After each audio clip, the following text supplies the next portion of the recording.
Estoy muy agradecido de esta invitación. Siempre es un privilegio poder comentarle cosas que uno sabe a otra gente, que también sabe, pero otras cosas. Y me encanta haberme informado de que ustedes tienen aquí un centro de Derecho y de Ordenamiento Territorial, con más nombres, pero en fin. No, energía, ordenamiento territorial, energía y medio ambiente. Excelente, ya vamos a conversar más entonces. Y me encantaron las otras dos presentaciones y me encanta eso como preámbulo a lo que yo voy a decir, porque en definitiva en los dos casos hay un leitmotiv que es el mismo, cómo tener conocimientos para poder tomar decisiones e intervenir en la realidad. Y detrás de eso no solamente están los conocimientos empíricos, sino que además los marcos conceptuales con los que trabaja la gente. Y yo voy a partir de esta exposición, en poquitas láminas, con esta decisión de esta norma que existe del PRMS, del Plan Regulador Metropolitano Intercomunal, que parte del año 60 con un plano que define una superficie del orden de unas 40.000 hectáreas y que norma esencialmente tres cosas. Primero, una zonificación de uso de suelo. Segundo, una red vial estructurante. Y tercero, un límite urbano. Y creo que detrás de esto también hay un tema que no estaba presente en las otras posiciones, pero yo no puedo dejar de decirlo, que es el marco ideológico con el cual se entiende la realidad. Porque resulta que hoy día sigue el mismo debate sobre hasta dónde es legítimo normar en la ciudad. Y para alguna gente normar significa una invasión inaceptable sobre los derechos de propiedad, y para otra gente la norma es lo que le da sentido a la ciudad, es lo que le da valor a la propiedad. Entonces ahí hay una fuente de debate que es fascinante. Y por lo demás aprovecho de decir a propósito de su introducción, de que hasta donde yo entiendo, yo no soy abogado, tengo una mujer que es abogada y una hija que es abogada, entonces por osmosis uno se mete en el tema. Pero yo entiendo que la ciudad es el ámbito de la vida nacional que tiene más normas, que la fronda es más diversa y más extensa. Uno revisa el Código del Trabajo y tiene algunas páginas, y revisa el Código del mundo monetario y financiero y también. Y uno se mete a la normativa urbana y es una fronda mundial, no se termina nunca. Entonces, siempre es bueno, desde el punto de vista de los que no somos abogados, mirar el tema del derecho. Lo que quería mostrar entonces el plan regulador del año 60 y como se fue acabando el suelo, por ahí a fines de la década del 70, el gobierno militar, tenían toda la razón, la gente que estaba dijeron, mire, esta ciudad tiene como 38.000 hectáreas, el límite define 40.000, está cinturado este cuento, hay que aflojarlo. Hubo muchos que quisieron y tenían la intención de decir, mire, eliminemos el límite urbano porque dejemos que funcione el libre mercado. Y como eso era un poquito escandaloso, dijeron ya, corramos el límite y hagamos un límite de 100.000 hectáreas, que casi no limita nada cuando uno tiene una ciudad que tiene 48.000, entonces 38.000. Entonces se promulgó el decreto 420 que define eso, 100.000 hectáreas. Y la expectativa y la razón por la cual no era solamente una razón ideológica, sino que además una razón pragmática. Pero tenían unas teorías que no interpretaban bien la realidad, porque la motivación de fondo en lo inmediato era, si corremos el límite urbano, aumenta la oferta de suelo, si aumenta la oferta de suelo, bajan los precios. Quizás, lo que pasó fue que los precios en bajar subieron. Entonces nadie entendía nada y parece que fue necesario ponerse a estudiar sobre la ciudad, el mercado de suelo y la teoría de la renta. Entonces quiero poner el énfasis en la imperiosa necesidad de lo que plantea Luis, porque hay que tener un marco conceptual para entender los datos, porque si no uno se equivoca. Y lo que tenemos hoy día es una otra cosa que me parece un poquito escandalosa, que es la aprobación del PRMS 100, que significó ampliar el límite urbano en 10.000 hectáreas. Entonces yo creo que aquí de nuevo estamos con el tema de los sistemas de información. ¿Cuánto suelo hay? Entonces el diagnóstico es no queda suelo. Y yo creo que eso no es verdad. Pero el problema es que aquí nos topamos de nuevo con otras cosas en el ámbito político institucional, que es la transparencia de la información. que resulta que no tenemos transparencia en la información, a pesar de los muchos avances que ha habido con la ley de transparencia. No ha habido transparencia para estos efectos. Entonces, el gobierno dice, la autoridad del gobierno, digo el gobierno, porque desde el gobierno de la señora Bachelet y el gobierno de Piñera se comieron el mismo bocado con zapatos y todo que el PRM hacían. O sea, lo heredó el presidente Piñera de la presidenta Bachelet. Y dice que quedan 10.000 hectáreas, y no es verdad. Quedan por lo menos 20.000. ¿Dónde quedan las otras 20.000? Bueno, cuando corrieron este límite urbano y lo achicaron, el año 94, hubo 3.000 hectáreas con permiso de edificación aquí al lado afuera. Eso está vigente, fue un fallo de la Corte Suprema.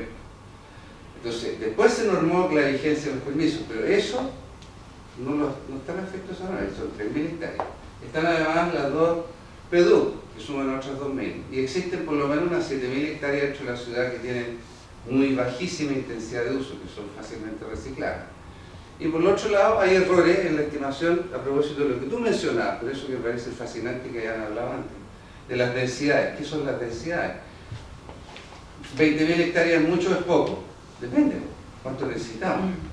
Pero resulta que, según la gente aquí, dice que la densidad, los cálculos de requisitos de suelo lo hicieron con una densidad media de 110 habitantes por hectárea. Esta ciudad tiene del orden de 90 habitantes por hectárea. Pero resulta que los nuevos, eso es lo que existe, pero los nuevos desarrollos tienen densidades mucho más altas. El 75% de las viviendas nuevas son departamentos, y los departamentos muchos se construyen con densidades arriba de 800 habitantes por hectárea, y las casas que se construyen con densidades de 200 habitantes por hectárea. Entonces el piso que tenemos que calcular es de 200 para arriba.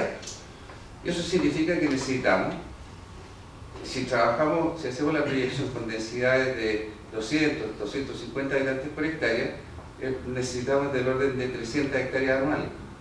No más. Entonces hay todo un tema de información, ideología en la toma de decisiones, que además tiene consecuencias económicas que no son menores. El desplazamiento del límite urbano, que se promulgó, que tomó razón la Contraloría la semana pasada, significa la generación de plusvalía por una cifra del orden de 4.000 millones de dólares.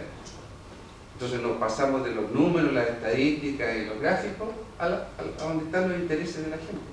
4.000 millones de dólares.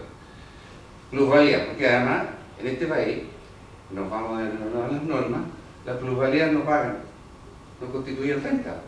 Cuando alguien no tiene la habitualidad de giro inmobiliario y una persona natural vende y no ni siquiera tiene que declararlo. Hay un predio en el medio de la dehesa que tenía una designación de uso agrícola, un avalúo de 0,06 UF el metro, que se vendió el año pasado por 100 millones de dólares. Ni siquiera lo tuvo que declarar. Entonces eso tiene también consecuencias sociales en la convivencia ciudadana. Bien, cuando se dice que no queda suelo, es que a mí me gusta decir es que hay que terminar la frase, porque los que dicen eso son normalmente la gente de la Cámara de la Construcción y los inmobiliarios. Entonces dicen no queda suelo, pero tendrían que terminar la frase, porque lo que ellos quieren decir en realidad es que no queda suelo en los lugares que nos interesa a los precios que nos resulta atractivos. Pero suelo hay, porque resulta que según las mismas cifras oficiales, en la región metropolitana hay 40.000 hectáreas. Esas son cifras oficiales, duras. Entonces no necesitamos mirar para decir si hay suelo o no aquí al flanco oriente de la ciudad. Bien, y en el intertanto además, ¿qué pasa con los precios de la suelo? A propósito de estadísticas, los precios el cómputo que yo desde hace más de 30 años dice que por ahí en el año 82 los precios de los terrenos que se subfluían al mercado eran del orden de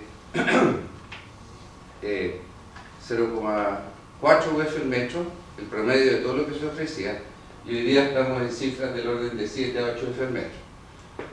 Significa que si alguien puso su plata ahí, fue la mejor inversión que pudo hacer. Pero eso entorpece el funcionamiento de la ciudad. ¿Esos precios constantes, Pablo? UF, constante.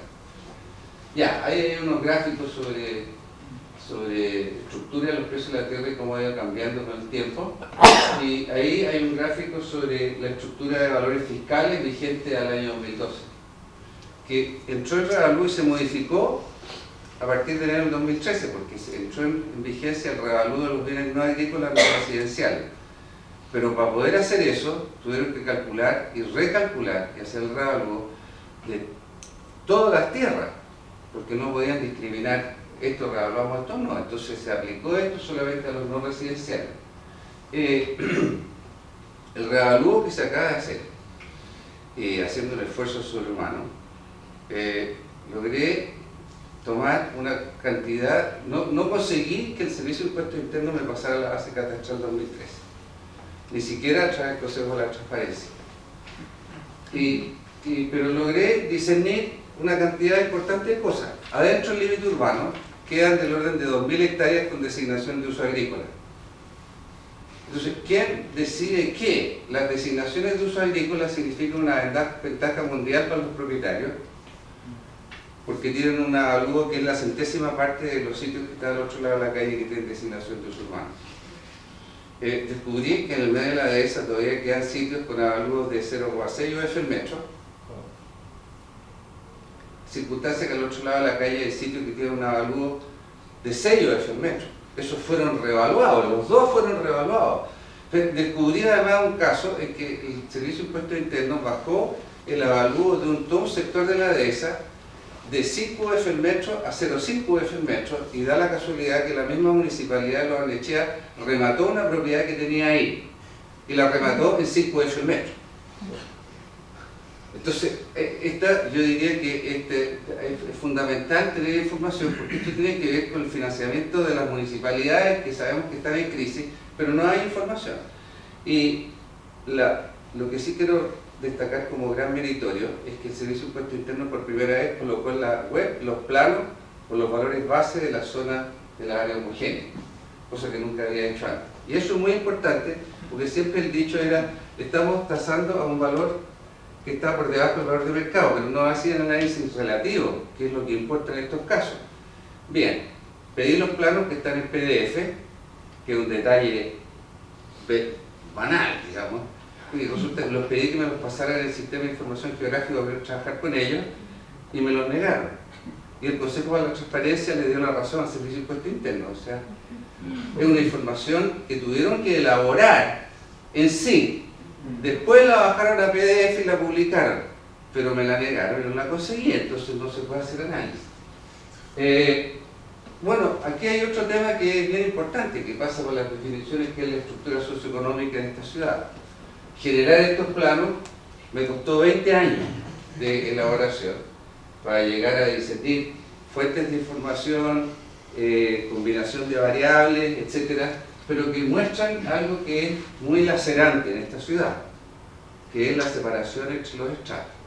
¿Cómo se lee esto? Muy fácil. Mientras más oscuro el color, mayor es la intensidad de la presencia. Este es el estrato alto, es el estrato medio, que se junta con el estrato alto, no tiene nunca muy altas concentraciones, es el estrato bajo y es el estrato muy bajo. Y aquí es donde se forman los guetos. ¿Y qué es lo que ha estado pasando? Como subieron los precios aquí de los terrenos, los hijos de los ABC1 que viven aquí ya no pueden seguir viviendo ahí, se corren por los bordes para afuera. Estos de estrato medio que antes desarrollaban por ahí, se tienen que correr más abajo, expulsan a estos otros y estos se van para afuera de la ciudad. Entonces el fenómeno que sucede en toda la ciudad de Chile hoy día, en términos geográficos, y algo que a nadie le gusta ver, es que las viviendas nuevas para los hogares de menor ingreso son expulsadas de las áreas urbanas, queriéndose dar las oportunidades urbanas. Ahí se muestra cómo es la concentración del ingreso, porque más que estrato hay una traslación a lo que son niveles de ingreso de la población per cápita en el territorio, que uno puede ver. Y esto es un plano de donde se han construido las viviendas sociales entre el año 80 y el 2000. Entonces, bueno, aquí tenemos unos problemas atroces que yo no tengo mucho tiempo de desarrollar, y eso se correlaciona muy de cerca con el índice de desarrollo humano que hace el PNUD y con el ingreso municipal per cápita, que es algo que está muy de cerca asociado, y eso a su vez se puede ver con que está la cartografía ahí de cuáles son los porcentajes de gente de viviendas que están exentas. Hoy día en Chile el 80% de las viviendas están exentas del pago de contribuciones. Lo grave es que si no pagan contribuciones tampoco pagan basura, porque se cobran juntos.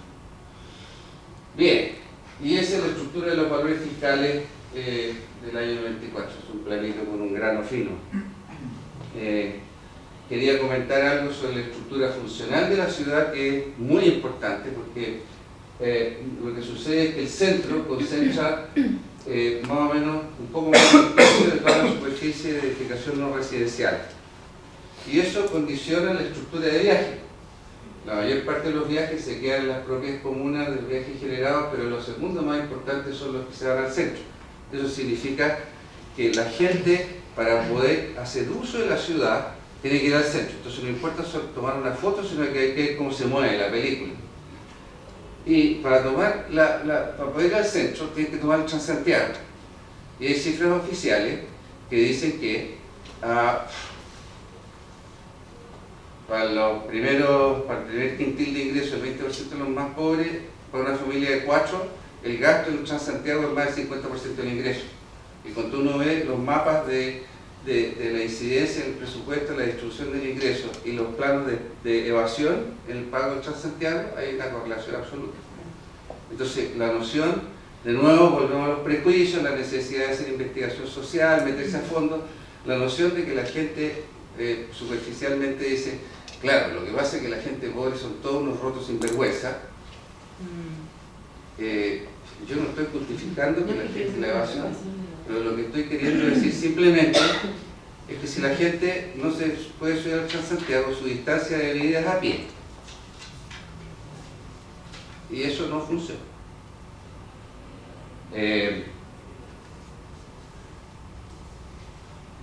Quería comentar de que hay otra transformación radical en esta ciudad, que tiene como una transformación de fondo, que es algo que nadie quiere mirar mucho tampoco, que son las transformaciones demográficas.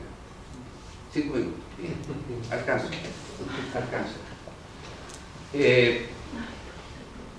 Santiago hoy día crece al 1%, igual que el país. O sea, no es la inmigración de gente lo que hace crecer esta ciudad. Y de hecho lo que sucede es que, pero la tasa de crecimiento de los hogares es como el 2,4%. Entonces, esto se explica porque hay una reducción brutal en el tamaño de los hogares. Y eso tiene que ver con una transformación de fondo en la vida de esta sociedad. En que los viejos viven más y viven solos, ya no están en la familia ampliada. Hay una cantidad de gente que está separada, que vive sola. Los jóvenes se casan mucho más tarde, pero se independizan más temprano de sus hogares. Se posterga la venida de las guaguas, en fin, y las familias son más chicas.